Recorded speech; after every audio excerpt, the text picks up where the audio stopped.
자, 여러분 안녕하십니까? 반갑습니다. 오늘 제 19강 시간체고요. 오늘 취득세 마지막 시간이 되겠습니다. 자, 여러분 취득세 공부하느라고 고생들 많으셨죠? 취득세는 출제 빈도가 상당히 높습니다. 그리고 취득세는 내용이 좀 광범위한 편인데요. 자, 오늘 마지막 시간 갖도록 하겠습니다. 자, 여러분 취득세 신고납부요. 교재는 52쪽이 되겠습니다. 여러분 취득세는요, 여러분들이 스스로 신고하고 납부하는 겁니다. 셀프 어세스먼트, 자진 신고가 되겠죠. 그래서 여러분들이 부동산을 취득하게 되면 취득일로부터 60일 이내에 스스로 신고하고 납부하도록 되어 있다. 그러면 취득 시기는 아직 공부하지 않았네요. 취득 시기. 취득 시기 공부하지 않았는데 취득 시기는 잔금 지급일이 되겠죠. 일반적으로. 그죠? 공인중개사를 통해서 매매를 했다면 계약서상 잔금 지급일 또는 사실상 잔금 지급일이 되는 경우가 있는데 나중에 또 공부하기로 하고요. 여러분이 잔금을 지급했다면 그 취득일로부터 30일 이내에 신고하고 30일이 아니라 60일 이내에 신고하고 납부하도록 되어 있다라는 겁니다. 그러면 만약에 공법 시간에 이런 거 배웠어요? 국토계획 및 이용에 관한 법률이라는 토지를 거래할 때 토지거래 허가구역에서는 시장, 군수, 구청장에게 허가를 받아야 합니다. 근데 여러분이 잔금을 언제 지급했느냐? 3월 5일 날 지급했다고 가정해 봅시다. 3월 5일 날. 그런데 토지거래 허가가 늦게 났어요. 만약에 4월 11일 났다면 허가가 늦게 떨어졌다면 허가일 기준이 되겠습니다. 그래서 토지거래 허가구역에서는 허가일이라는 거 기억하시기 바랍니다. 또는 허가구역의 지정 해제일 또는 축소일로 말한다. 작년에 개정이 됐는데요. 한번 읽어보시기 바랍니다. 그 다음에 상속일 때는 어떻게 될까요? 상속은 상속 개실이 속하는 달의 말일부터 6개월 이내에 취득세를 신고하고 납부하도록 되어 있습니다. 6개월 이내. 그런데 납세자가 외국에 주소를 두고 있다면 상속 개실이 속하는 달의 말일부터 9개월 이내에 신고하고 납부하도록 되어 있습니다. 상속은 슬픈 일이죠. 그래서 기간이 좀 깁니다. 그러나 증여는 살아생전에 증여받는 거기 때문에 증여계약일로부터 60일 이내가 되겠습니다. 오른쪽 보시면 증여로 인한 취득은 증여계약일로부터 60일 이내에 신고하고 납부할 것을 규정하고 있습니다. 그 다음에 세 번째 별표시 하시고요. 추가신고 납부기한 나와 있죠.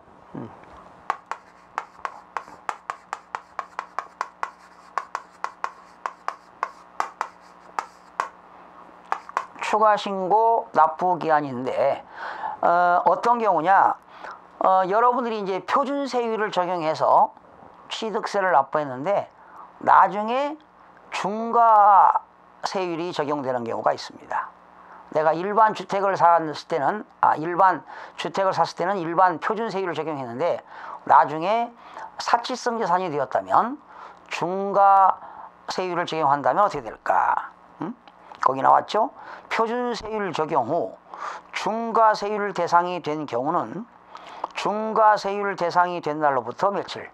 이거는 30일 이내에 신고 납부하도록 되어 있습니다. 또 여러분이 취득세를 비과세 받거나 면제 받거나 경감받은 후에 추가 대상이 되었다. 추가 징수 대상이 되었다면 이때는 역시 사유 발생일로부터 30일 이내에 신고하고 납부하도록 되어 있습니다. 왜? 원칙은 그러면 결과적으로 취득세는 원칙은 뭐냐? 신고 납부입니다. 일반적으로 취득일로부터 60일 이내에 신고 납부해야 한다. 만약에 안 하면 어떻게 된다는 거예요? 보통 징수 방법으로 징수하겠다는 거죠. 그죠? 외외 규정으로 보통 징수 방법으로 징수한다라는 겁니다. 이때 여러분이 신고 납부하지 않으면 뭐가 붙나요? 가산세가 붙습니다. 신고 불성실 과산세 몇 프로 붙나요? 20%가 붙습니다. 그래서 거기 보세요. 무신고, 과소신고 등 신고를 하지 않을 때는 납부 불성실을 가산을 해서 납세고지서 교부에 의하여 징수한다. 이것이 보통 징수가 되겠습니다. 가산세 보세요. 신고 불성실은요, 일반 신고를 했는데 일반 과소신고 했다면 과소신고는 미납세액의 10%가 더 붙습니다. 그리고 아예 60일 이내에 신고하지 않았다. 일반 무신고 가산세는 산출세액의 20%가 붙습니다. 그리고 부당한 거래했다. 부당한 거래하고 신고하지 않았다. 부당 무신고 가산세. 부당한 거래하고 과소신고했다. 부당 과소신고는 40%가 되겠습니다. 그리고 신고를 하지 않았으니까 당연히 납부도 안 했겠죠. 그렇죠? 그러면 납부 불성실 가산세는 얼마가 붙을까요? 1변 만분의 3이 되겠습니다. 여기 줄 쳐보세요. 납부 불성실 가산세.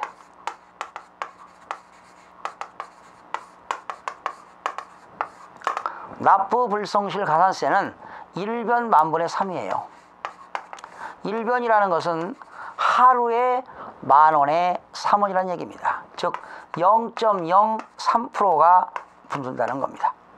당연히 신고하지 않았으니까 신고 불성실 가산세는 물론 납부 불성실 가산세도 부과가 됩니다. 나번에 중가산세 별표시 하시기 바랍니다.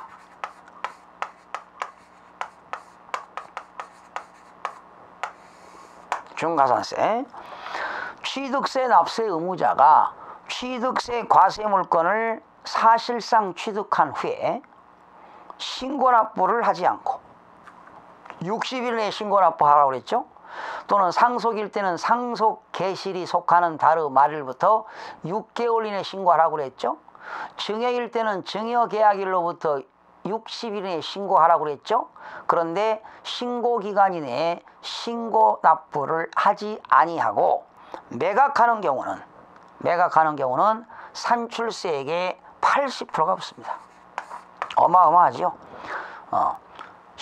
그러니까 신고기간 이내에 신고납부하지 아니하고 매각할 때는 산출세액의 80%를 가산한 금액으로 하여 보통징수 방법에 의하여 징수한다. 이것이 개정됐습니다. 작년에 개정됐기 때문에 중가산세 80%라는 거 기억하시고요. 그런데 그러면 무조건 다 취득일로부터 신고기간 이내에 신고하지 아니할 때 무조건 80%가 붙느냐? 그렇지는 않습니다. 중가산세가 80%가 배제되는 자산이 있습니다. 거기 나왔죠? 등기 등록이 필요로 하지 아니는 과세물건. 여러분, 골프회원권 등기합니까? 아니죠. 그래서 등기 등록을 요하지 아니하는 물건 뭐가 있나요? 등기 등록을 필요로 하지 아니하는 물건. 골프회원권, 콘도미니엄 회원권, 승마회원권, 종합체육시설 이용회원권, 요트 회원권. 그죠? 이런 것들은 등기 등록을 하지 아니하는 물건이기 때문에 이런 것들은 중가산세에서 제외됩니다. 작년에 개정됐죠. 또 지목 변경, 토지 지목 변경으로 가격이 증가되었다. 차량과 기계장비 선박의 종류 변경으로 가격이 증가되었다. 또 과점주주가 주식, 비상장 주식을 50%를 초과해서 주식을 취득해서 과점주주가 되었다면 이것도 간주취득으로 보는 것이지요. 이러한 것들은 2번 내용은 취득의제가 되는 거죠. 취득의제. 그러니까 중가산세에서 제외되는 건 딱 두 가지가 있네요. 취득으로 의지하는 것 중가산세 적용하지 않는다. 등기 등록을 요하지 아니하는 것, 골프 회원권, 콘도미니엄 회원권 이런 것들은 중가산세를 적용하지 않는다는 것 아주 중요합니다. 여러 번 시험에 나온 바 있습니다. 답원입니다. 기한 후 신고라는 건 뭐냐? 신고기한은 말이죠. 취득세는 일반적으로 취득일로부터 60일 이내에 신고할 때 취득세 신고서를 제출해야 되는데 그 신고기간 이내에 제출하지 않았다면 어떻게 될까? 제출하지 않았다면 당연히 20% 가산세가 붙겠죠. 그러나 너 신고납부하지 않았으니까 너 보통징수 방법에 의해서 20% 가산세를 내라 하고 과세관청에서 고지서 받기 전에 여러분이 신고를 하게 되면 신고할 수 있다는 거지요. 이럴 때는 신고 불성실 가산세를 50%를 경감해 준다는 겁니다. 자, 그림을 한번 그려보겠습니다. 자, 여러분이 만약에 언제 샀느냐? 3월 5일 날 취득했습니다. 이날 잔금을 지급했다는 거지요. 그러면 60일 이내에 세금 내도록 되어 있습니다. 그럼 언제가 될까요? 3월 달은 31일까지가 있으니까 5일을 빼니까 26일 하고요. 그리고 3월 달, 그리고 4월은 30일이고요. 그럼 56일이니까 5월은 4일이 되겠네요. 그럼 결과적으로 5월 4일까지가 신고 납부 기한입니다. 내가 3월 5일 날 취득했다면 5월 4일까지가 신고 납부 기한이 되는 겁니다. 60일이니까요. 그렇죠? 3월 달은 큰 달이니까 31일에서 5일을 빼니까 어떻게 되나요? 그렇죠? 5일 빼니까 26일 맞죠? 그리고 4월 달은 작은 달이니까 30일 합치니까 56일이니까 4일을 더하니까 5월 4일까지가 신고납부 기한인데 이때까지 신고를 하지 않으면 가산세가 20% 붙습니다. 그러나 과세관청에서 고지서 받기 전에 신고를 하는 거지요.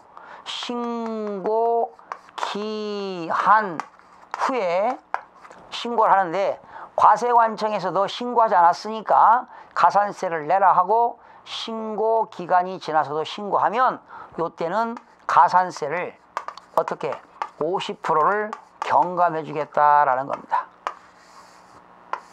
이해가 되셨죠? 뭐 이런 내용입니다. 거기 취득세에 대하여 기한 후 신고한 경우는 50%를 경감해 준다라는 내용이 되겠습니다. 그리고 여러분 또 이런 경우가 있겠죠. 내가 이때까지가 신고 기한인데요.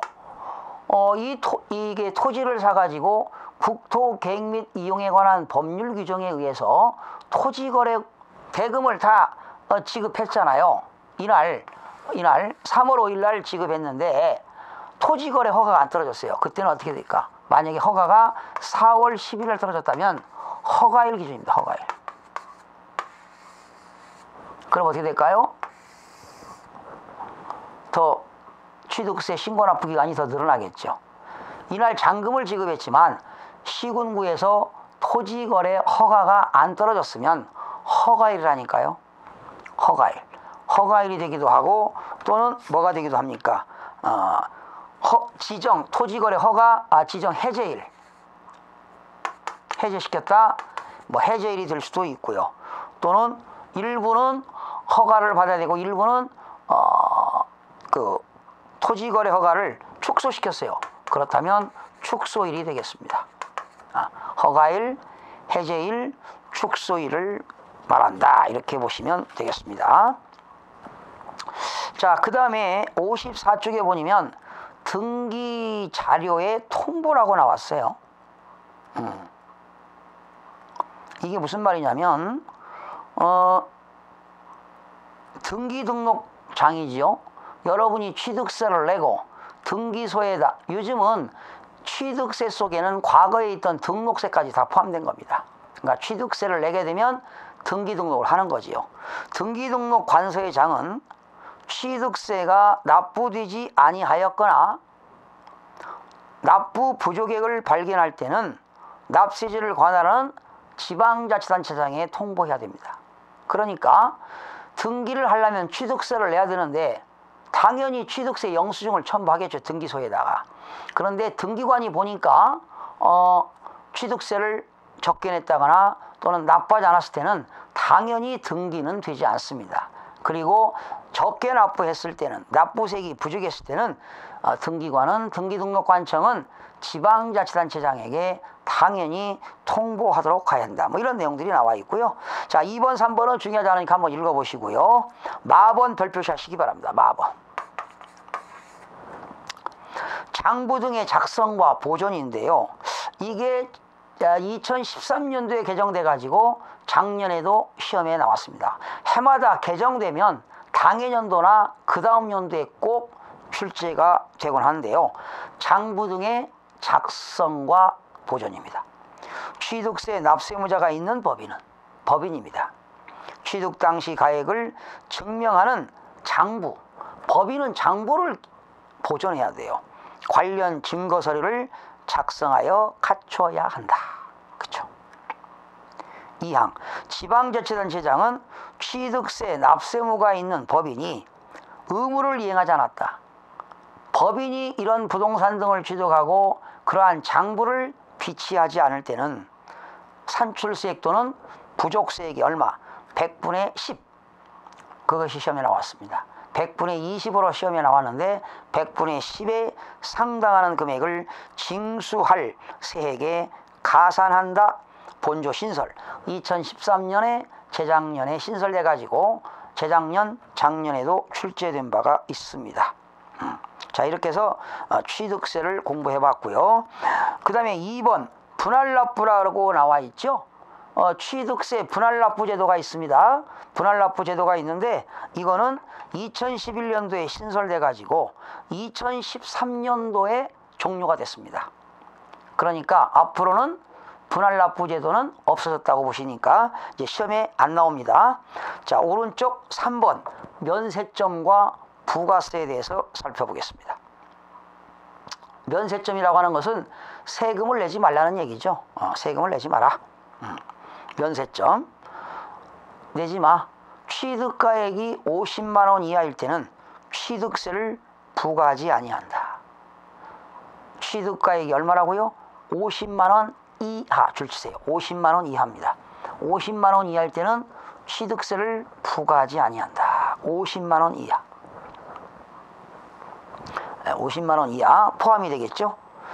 그러나 분할취득, 연부취득일 때는 면세점을 어떻게 판단하냐? 1년분 합산하여 면세점을 판단한다. 분할취득했을 때. 그러니까 만약에 제가 60만 원짜리를 사가지고 1년에 20만 원씩 3번에 걸쳐서 지급한다. 그때 면세점은 전체 금액을 합친 금액을 말합니다. 합산한 금액이니까 60만 원이니까 취득세를 내야 될까요? 그렇죠. 1년에 20만 원씩 3번에 걸쳐서 결제를 해야 되는데 합친 금액이 50만 원이 초과가 되기 이상이기 때문에 당연히 세금을 내야 할 겁니다. 부가세가 나왔죠. 여러분, 취득세 낼 때 뭐가 붙죠? 취득세 낼 때 뭐가 붙습니까? 농어촌 특별세가 붙죠. 그죠? 그리고 취득세 낼 때 뭐가 붙나요? 지방교육세가 붙습니다. 그렇죠? 그러면 한번 볼까요? 제가 상가를 취득했습니다. 1억입니다. 이게 과표예요. 과세표준. 그러면 원래 취득세는 1000분의 40이에요. 4%. 그러면 취득세는 400만 원이 되는 거예요. 그런데 이게 취득세잖아요. 그런데 취득세 낼 때 농어촌 특별세는 어떻게 구하느냐? 농어촌 특별세는 어떻게 구하느냐면 과세표준 1억 곱하기 1억에다가 1000분의 40이 아니라 2% 곱한 금액이 얼마입니까? 200만 원이죠. 농어촌 특별세는 과세표준에다가 2%를 곱한 금액 200만 원에 여기에다가 10%입니다. 10%. 결과적으로 얼마입니까? 20만 원이 농어촌 특별세가 되는 거예요. 농어촌 특별세는 과세표준 1억 곱하기 2%, 200만 원에 10%, 200만 원에 10%니까 20만 원이 되는 거고, 그 다음에 지방교육세는 어떻게 구하느냐? 지방교육세는 1억 곱하기 표준세율에서 2%를 빼는 거예요. 그러면 표준세율이 4%니까 2%를 빼니까 결과적으로 몇 프로입니까? 2%에 2%. 그럼 결론은 똑같네, 2%. 그렇죠? 그러면 200만 원이잖아요. 200만 원에 20%입니다. 그래서 지방교육세는 40만 원이 나온다는 겁니다. 이렇게. 그러면 아니 2% 이렇게 하지 아니죠.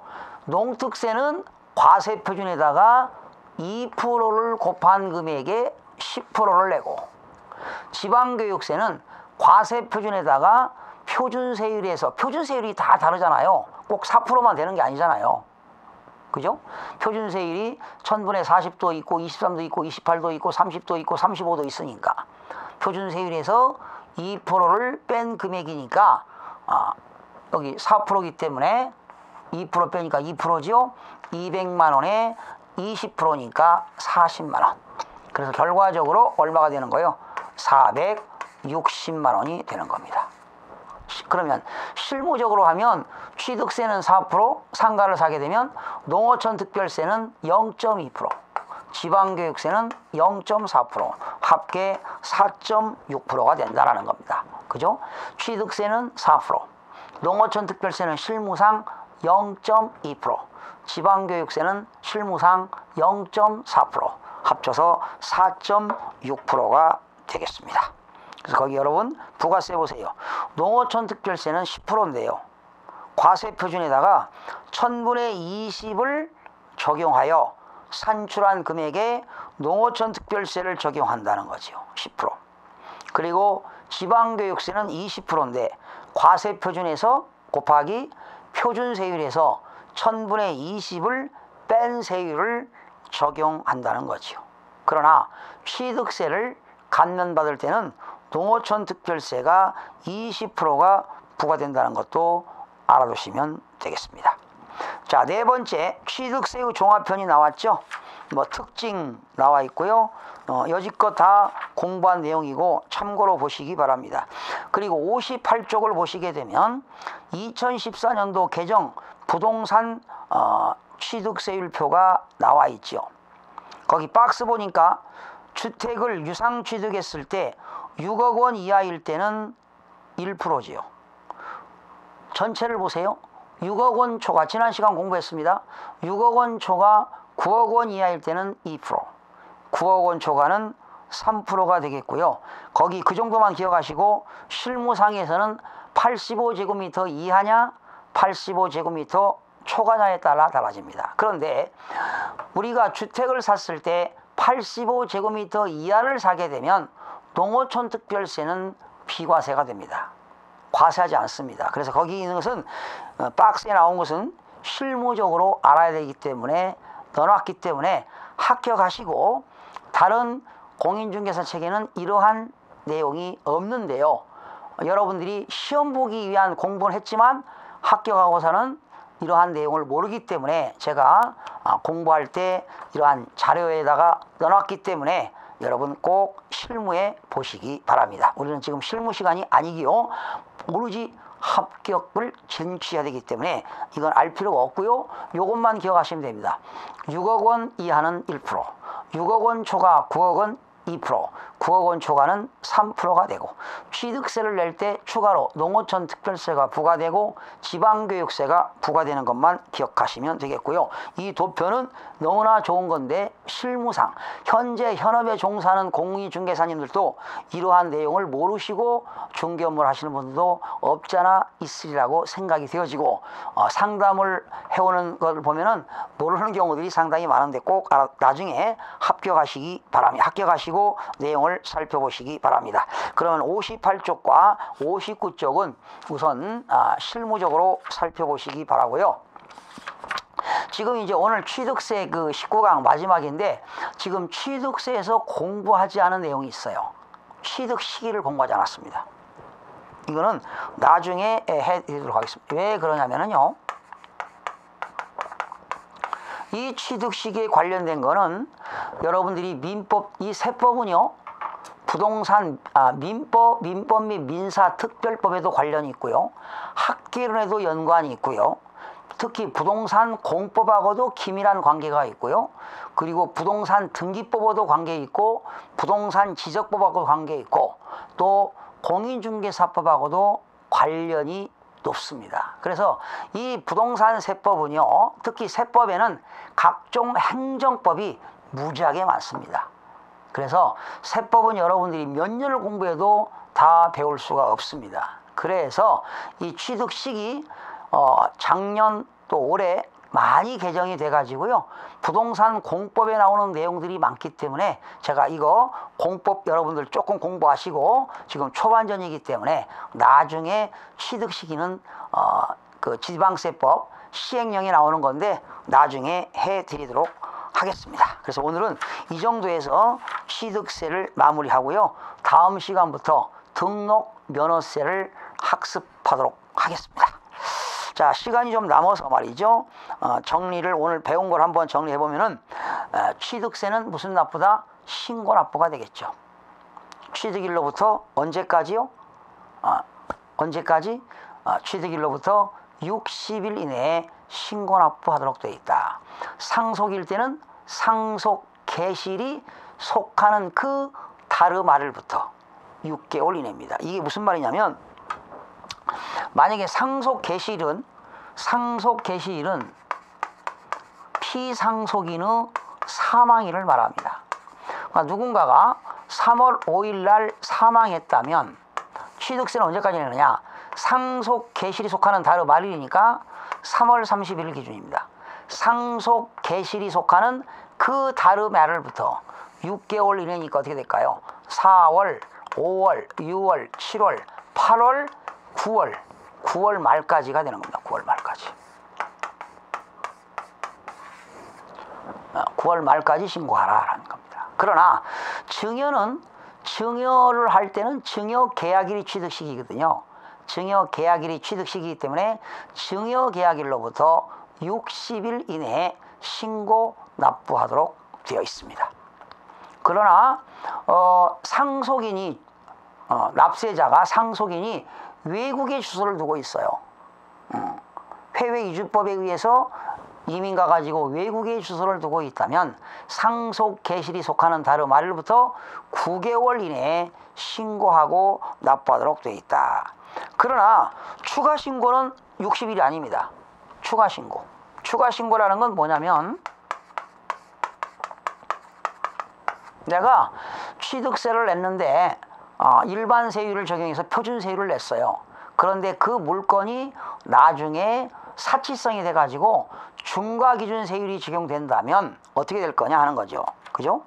표준 세율 적용 후 53쪽에 제일 위에 표준 세율 적용 후에 중과 세율이 될 때는 그 중과 세율 적용 대상이 된 날로부터 중과 세율 적용이 되는 날로부터, 그때는 며칠이다? 30일 이내입니다. 30일. 중과세율이 적용된 날로부터 30일. 그리고 또한 취득세를 비과세 받거나 취득세를 면제받거나 취득세를 경감받은 후에는, 경감받고 나중에 추가 부가징수 대상이 됐다는, 그때는 사유 발생일로부터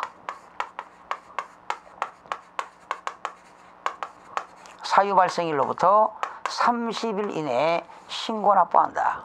그러니까 거의 60일인데요. 30일이 되는 게는 뭐야? 추가 신고시 추가 신고. 표준 일반 세율 적용하고 중과 대상이 될 때는 중과 세율 적용한 날로부터 30일 이내. 그리고 비과세 받거나 면제 받거나 경감받은 이후에 또 과세 대상이 됐다면, 추가 대상이 되었다면, 추가 징수 대상이 되었다면 그때는 사유 발생일로부터 30일 이내에 신고 납부해야 한다. 이렇게 공부해 봤습니다. 여러분, 다음 시간에는 등록 면허세부터 살펴보도록 하겠고요. 다음 시간에 여러분 찾아뵙겠습니다. 수고하셨습니다.